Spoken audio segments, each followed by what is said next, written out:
Hello दोस्तों, इस YouTube channel पर आपका स्वागत है। दोस्तों यूपीएससी एग्ज़ाम के लिए पर्यावरण एवं सतत विकास का फर्स्ट टॉपिक जो है हम कवर कर चुके हैं। यहाँ से हम दोस्तों पारिस्थितिकी का टॉपिक कवर करेंगे। तो ये पर्यावरण का पार्ट 2 रहने वाला है, अर्थात पर्यावरण की क्लास का ये टॉपिक नंबर 2 रहेगा। तो दोस्तों जो भी 8-10 टॉपिक दिए हुए हैं, यहाँ पर 10 टॉपिक दिए हुए हैं, इन सभी को हम जो है कवर करेंगे। हम जो आपको ये टॉपिक कवर करा रहे हैं, इन टॉपिक में से जो भी इम्पोर्टेंट क्वेश्चन है, जिनकी पूछे जाने की प्रबल संभावना रहेगी, या इनसे कोई भी आगे क्वेश्चन बन सकता है फैक्ट टू फैक्ट उठा करके, तो इन क्लासों को दोस्तों कवर कर लीजिएगा, आपको निश्चित ही बेनिफिट होगा। चलिए क्लास को आरंभ करते हैं। आ जाइए, देखिए ये प्रश्न नंबर 1 है। निम्न में से कौन पारिस्थितिकी तंत्र के विषय में सही नहीं है? एक यहाँ पर पारिस्थितिकी तंत्र के विषय में सही नहीं है। यह अजैविक जैविक दोनों घटकों से युक्त होता है। इसकी अपनी स्वयं की उत्पादकता होती है। यह एक वन तंत्र होता है। यह प्राकृतिक संसाधन तंत्र होता है। तो राइट आंसर होगा ऑप्शन सी विकल्प। दोस्तों यह एक वन तंत्र होता है, ये सही नहीं है। पारिस्थितिकी एक दोस्तों खुला तंत्र होता है। देख लीजिए यहाँ पर पारिस्थितिकी तंत्र एक खुला तंत्र होता है, क्योंकि इसमें ऊर्जा तथा पदार्थों का लगातार निवेश इनपुट और बहिर्गमन आउटपुट जो है होता रहता है। तो यह एक खुला तंत्र है दोस्तों, जिसमें ऊर्जा का लगातार निवेश होता है और साथ में आउटपुट भी होता है। ठीक है, नेक्स्ट प्रश्न पर आ जाते हैं। किन 4 कारकों द्वारा पारिस्थितिक तंत्र का निर्माण होता है?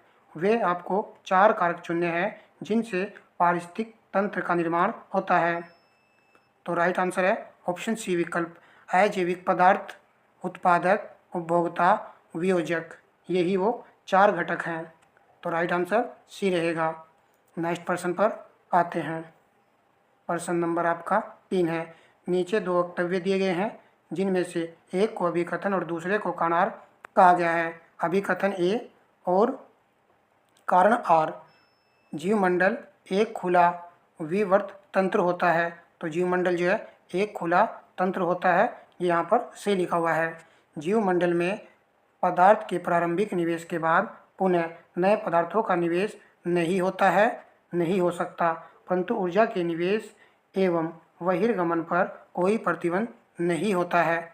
कूट का प्रयोग करना है दोस्तों, और सही उत्तर का चयन करना है, गलत बिल्कुल भी नहीं करना है। तो राइट आंसर होगा ऑप्शन सी, ए सही है परंतु आर गलत है। अभी हमने व्याख्या से पढ़ी है। देखिए 2017 में ये प्रश्न पूछा गया है, तो व्याख्या से प्रश्न बना दिया गया है। देखिए यहाँ पर जीवमंडल में पदार्थ के प्रारंभिक निवेश के बाद पुनः नए पदार्थों का निवेश होता रहता है, अभी हमने पढ़ा है। और ऊर्जा के निवेश यानी कि इनपुट आउटपुट पर कोई प्रतिबंध नहीं होता है। ठीक है, ऊर्जा का निवेश भी लगातार होता रहता है। नेक्स्ट प्रश्न को लगाते हैं। निम्नलिखित में से कौन सा एक कृत्रिम पारितंत्र है? कृत्रिम पारितंत्र है। तो ऑप्शन बी राइट आंसर है। खेत आपका कृत्रिम पारितंत्र होता है, जबकि तालाब और वन ये दोनों ही प्राकृतिक पारितंत्र के अंतर्गत आते हैं। ठीक है, नीचे आ जाइए दोस्तों। प्रश्न नंबर 5 आपका, पारितंत्र से संबंधित निम्नलिखित कथनों पर विचार कीजिए। पारितंत्र इकोसिस्टम शब्द का प्रयोग सर्वप्रथम ए.जी. भोसले ने किया था। काफ़ी बार आपने ये पढ़ा है। तो पहला विकल्प यहाँ पर नहीं, पहला पॉइंट यहाँ पर दोस्तों सही रहेगा। जो जीव अपना भोजन स्वयं उत्पादित करते हैं उन्हें स्वपोषित कहते हैं, तो ये भी सही है। प्रकाश संश्लेषण की प्रक्रिया द्वारा उपभोक्ता अपने भोजन का उपभोग करते हैं। प्रकाश संश्लेषण की प्रक्रिया द्वारा उपभोक्ता अपने भोजन का उपभोग करते हैं, ये हो जाएगा यहाँ पर गलत। वियोजक अकार्बनिक पदार्थ को कार्बनिक पदार्थ में परिवर्तित करते हैं। फोर्थ पॉइंट देखिए सही है गलत। तो दोस्तों यहाँ पर देखिए फोर्थ पॉइंट भी आपका गलत हो जाएगा, क्योंकि वियोजक जो होते हैं वो कार्बनिक पदार्थों को अकार्बनिक पदार्थों में परिवर्तित करते हैं। तो इस प्रकार यहाँ पर राइट आंसर ऑप्शन ए विकल्प है, पहला और दूसरा यहाँ पर सही है। नेक्स्ट प्रश्न पर आते हैं। सबसे अधिक स्थिर पारिस्थितिकी तंत्र कौन सा है? सबसे अधिक स्थिर कह रहा है, तो राइट आंसर होगा ऑप्शन ए विकल्प, सागरीय या फिर महासागर, यही सबसे अधिक स्थिर पारिस्थितिकी तंत्र होता है। नेक्स्ट प्रश्न पर आते हैं। कौन सा एक स्थलीय पारिस्थितिकी तंत्र का उपभाग नहीं है? स्थलीय पारिस्थितिकी तंत्र का उपभाग नहीं है, ये देखिए 2021 में प्रश्न पूछा गया है। तो राइट आंसर होगा ऑप्शन बी विकल्प, सागरीय पारिस्थितिकी तंत्र। किससे संबंधित है? ये जलीय तंत्र से ये संबंधित है। जबकि पर्वत हुआ आपका, जबकि पर्वत इसको याद रखेंगे, और निम्न स्थलीय पारिस्थितिकी तंत्र, अर्ध सूक्ष्म पारिस्थितिकी तंत्र, ये वाले संबंधित है स्थलीय पारिस्थितिकी तंत्र से। ठीक है, चलिए नेक्स्ट प्रश्न पर आते हैं। निम्न में से कौन खाद्य श्रृंखला का निर्माण करता है? तो फूड चेन का कौन जो निर्माण यहाँ पर कर रहा है? तो राइट आंसर होगा ऑप्शन बी, घास, बकरा, आदमी। घास को बकरा खाता है और बकरे को आदमी खाता है। नेक्स्ट प्रश्न पर आते हैं। निम्न में से पारिस्थितिकी तंत्र का कौन सा एक जीवीय संगठक नहीं है? वायु, वनस्पति, जीवाणु, जानवर। तो राइट आंसर होगा ऑप्शन ए विकल्प, वायु। वायु आपका जीवीय संगठक नहीं होता है, जबकि जीवीय संगठक बायोटिक कंपोनेंट्स ऐसी जीवित वस्तुएं हैं जो एक पारिस्थितिकी तंत्र का निर्माण करती है।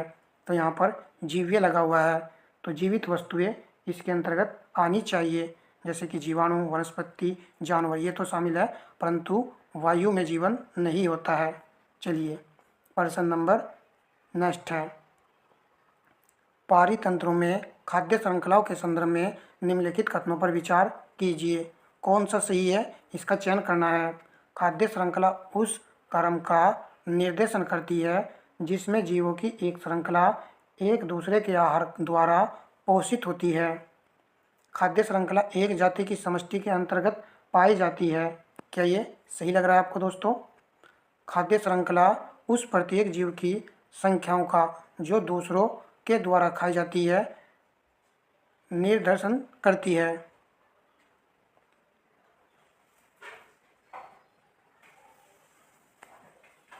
तो यहाँ पर दोस्तों केवल पहला ही सही रहेगा, क्योंकि जो ये कहा गया है यहाँ पर दूसरे में, खाद्य श्रृंखला एक जाति की समष्टि के अंतर्गत पाई जाती है, एक जाति की नहीं आएगी, अनेक जाति की समष्टि के अंतर्गत पाई जाती है।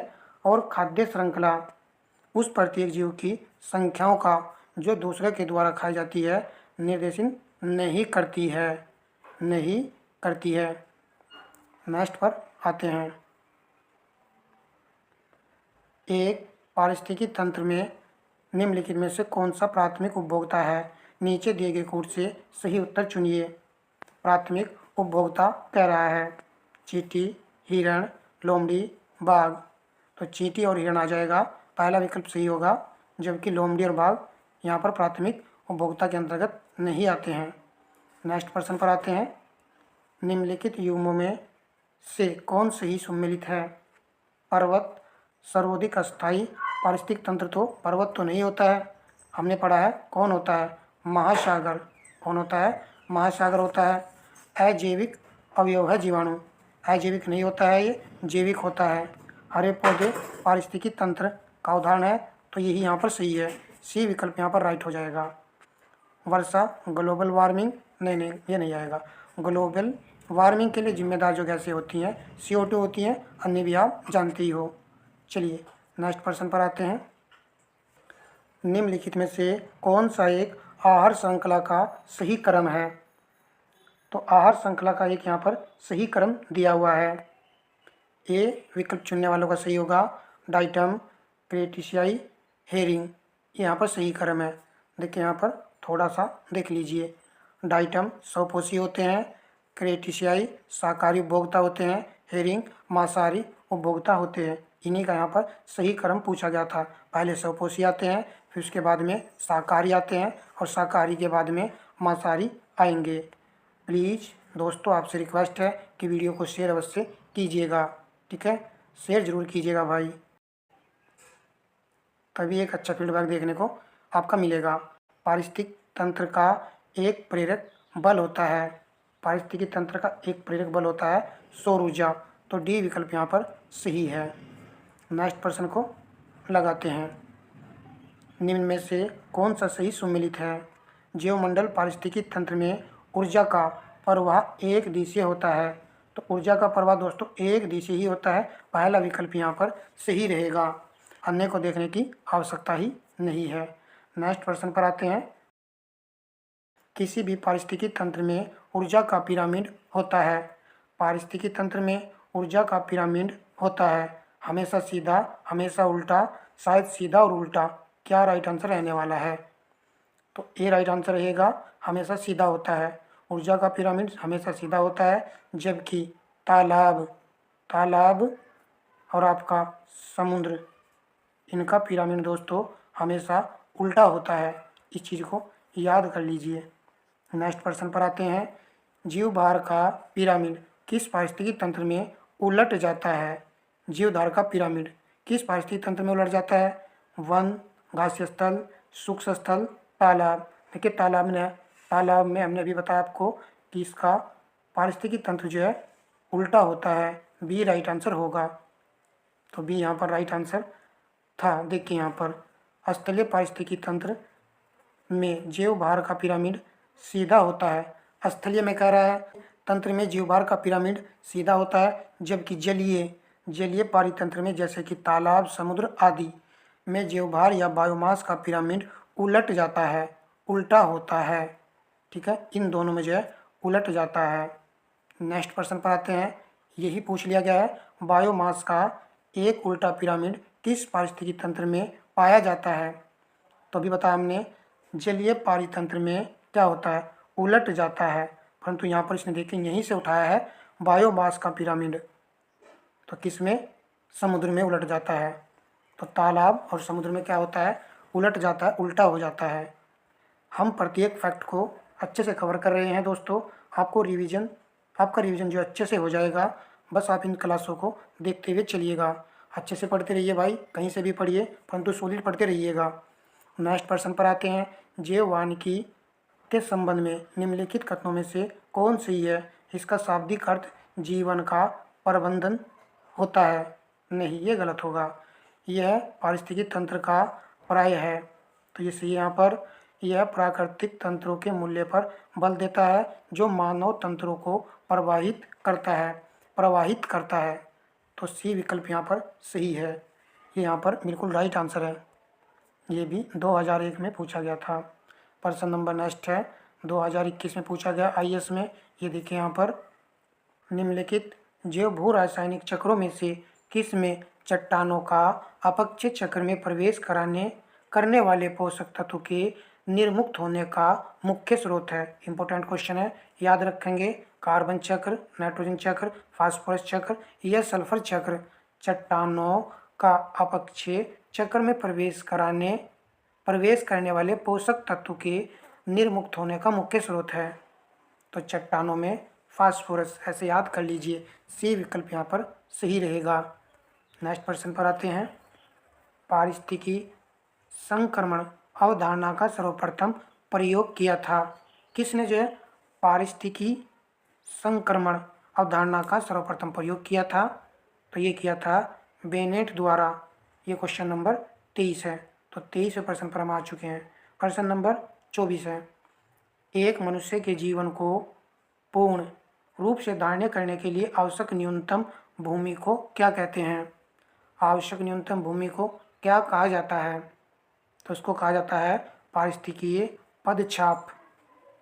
एक बार फिर से देखिए, एक मनुष्य के जीवन को पूर्ण रूप से धारण करने के लिए आवश्यक न्यूनतम भूमि को पारिस्थितिकी पदचाप कहा जाता है। प्रश्न नंबर 25 है। देखिए 25वें प्रश्न पर आ चुके हैं हम। पारिस्थितिकी तंत्रों की घटती उत्पादकता के क्रम में उनका निम्नलिखित में से कौन सा अनुक्रम सही है? घटती उत्पादकता के क्रम में कह रहा है। 2021 में पूछा गया था। सी राइट है। मैंग्रोव, घास स्थल, झील और महासागर। तो महासागर में जो उत्पादकता होती है वो कम होती है। नेक्स्ट प्रश्न पर आते हैं। प्रश्न नंबर यहाँ पर 13 है, परंतु हमने अभी 25% कर चुके हैं। पारिस्थितिकी निकेत के संदर्भ में निम्नलिखित कथनों में से कौन सा या कौन से सही हैं? यह उन स्थितियों की श्रेणी का प्रतिनिधित्व करता है जो संसाधनों के उपभोग और पारिस्थितिकी तंत्र में उसकी कार्यात्मक भूमिका को सहन कर सकती है। पारिस्थितिक निकेत के संबंध में ये कह रहा है प्रत्येक प्रजाति का एक अलग स्थान होता है। तो ये भी सही है, प्रत्येक प्रजाति का एक अपना अलग ही स्थान होता है। ये विकल्प यहाँ पर सही आंसर था। नेक्स्ट प्रश्न को देखिए, इम्पोर्टेंट प्रश्न है। पारितंत्र उत्पादकता के संदर्भ में समुद्री उत्प्रवाह अपलेविंग क्षेत्र इसलिए महत्वपूर्ण है क्योंकि ये निम्नलिखित माध्यम या माध्यमों से समुद्री उत्पादकता बढ़ाते हैं। तो समुद्री उत्पादकता को कौन यहाँ पर बढ़ाएगा? 3 पॉइंट हमको यहाँ पर मेंशन करके दिए गए हैं। कौन सही है उसका चयन करना है। अपघटक सूक्ष्म जीवों का सतह पर लाकर क्या ये पारितंत्र की उत्पादकता को बढ़ा देंगे? यानी कि समुद्री उत्पादकता को इस माध्यम से बढ़ाया जा सकता है? नहीं, ये गलत है। पोषक तत्वों को सतह पर ला करके, यदि पोषक तत्वों को हम ऊपर ले आए तो समुद्री उत्पादकता बढ़ जाएगी। तो दूसरा सही है यहाँ पर। अधस्थली जीवों की सतह पर लाकर, ये भी गलत है। केवल 2 सही है। प्रश्न नंबर नेक्स्ट है। पारिस्थितिकी संवेदी क्षेत्रों के संदर्भ में कौन सा कथन सही है? कूट का प्रयोग करना है और सही उत्तर का चयन कर लेना है। पारिस्थितिकी संवेदी क्षेत्र के वे क्षेत्र जिन्हें वन्यजीव संरक्षण अधिनियम 1972 के अधीन घोषित किया गया था। क्या 1972 के अधीन इसको घोषित किया गया था? देखना है आपको। पारिस्थितिकी संवेदी क्षेत्र को घोषित करने का प्रयोजन उन क्षेत्रों में केवल कृषि को छोड़कर सभी मानवीय क्रियाओं पर प्रतिबंध लगाना था। तो यहाँ पर कोई भी सही नहीं है, न तो 1 और न ही 2 सही है। यहाँ पर दोस्तों पारिस्थितिकी संवेदी क्षेत्र को घोषित करने का प्रयोजन उन क्षेत्रों में केवल कृषि को छोड़कर सभी मानव क्रियाओं पर प्रतिबंध लगाना था। सभी पर नहीं, कुछ पर ही प्रतिबंध लगाना था। और पारिस्थितिकी संवेदी क्षेत्र ये दोस्तों पर्यावरण संरक्षण अधिनियम 1986 के अधीन जो है घोषित किया गया था। चलिए व्याख्या भी यहाँ पर शामिल कर ली गई है। तो यही कह रहा है कि पारिस्थितिकी संवेदी क्षेत्र वे क्षेत्र हैं जिन्हें पर्यावरण संरक्षण अधिनियम 1986 के तहत घोषित किया गया था और कृषि को छोड़कर सभी मानव क्रियाओं का निषेध नहीं है, बल्कि कुछ पर ही प्रतिबंध लगाया गया था। सभी पर नहीं, कुछ ही पर प्रतिबंध जो है लगाया गया था दोस्तों। प्रश्न नंबर नेक्स्ट देखिए, नीचे 2 कथन दिए गए हैं। तो कथन कांड का प्रश्न है पारिस्थितिकी के विविध अवयव आपस में एक दूसरे पर निर्भर नहीं हैं। तो पारिस्थितिकी के विविध अवयव आपस में एक दूसरे पर निर्भर नहीं है, मुझे लगता है ये गलत है। एक दूसरे पर जो है निर्भर होते हैं। मानव क्रियाओं से वातावरण प्रभावित होता है, तो ये तो बिल्कुल सही है, बिल्कुल होगा। तो यहाँ पर पहला गलत है और कारण सही है। तो डी विकल्प यहाँ पर राइट आंसर होगा। आपके प्रश्न का डी राइट आंसर है। नेक्स्ट प्रश्न पर आते हैं। प्रश्न नंबर आपका है यहाँ पर लिखा 19 है, परंतु ये क्रम के अकॉर्डिंग अलग प्रश्न है। निम्नलिखित में कौन मानव जनित जीवों का एक उदाहरण है? मानव जनित जीवों का एक उदाहरण है जल तंत्र, घास का मैदान, वर्षावन, फसली भूमि। तो मानव के द्वारा निर्मित है फसली भूमि, यही यहाँ पर राइट आंसर रहेगा। मानव निर्मित जीवों में तो ये मानव के द्वारा निर्मित है, जबकि जल तंत्र, घास का मैदान, वर्षा, वन प्राकृतिक जीवों के उदाहरण होते हैं जो प्रकृति के द्वारा खुद ही निर्मित होते हैं।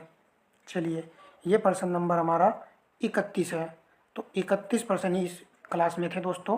टोटल 31 प्रश्न हमने कवर किए हैं। यदि सेशन आपको ज़रा भी अच्छा लगा है तो दोस्तों वीडियो को ईमानदारी से लाइक कीजिएगा और शेयर भी कर दीजिएगा अपने दोस्तों में, ठीक है। चलिए, विश्व की सर्वाधिक प्रवाल भित्तियाँ उष्ण कटिबंधीय सागर जलों में मिलती है। तो विश्व की सर्वाधिक प्रवाल भित्तियाँ उष्ण कटिबंधीय सागर जलों में मिलती है, ये बात यहाँ पर सही है। विश्व की 1/3 से अधिक प्रवाल भित्तियाँ ऑस्ट्रेलिया, इंडोनेशिया, फिलीपींस के राज्य क्षेत्रों में स्थित है। तो ये भी यहाँ पर करेक्ट है। प्रवाल भित्ति से भी 1% एग्जाम में 100% बना था आरोग्य परीक्षा में। इस टॉपिक को कवर कर लेना है।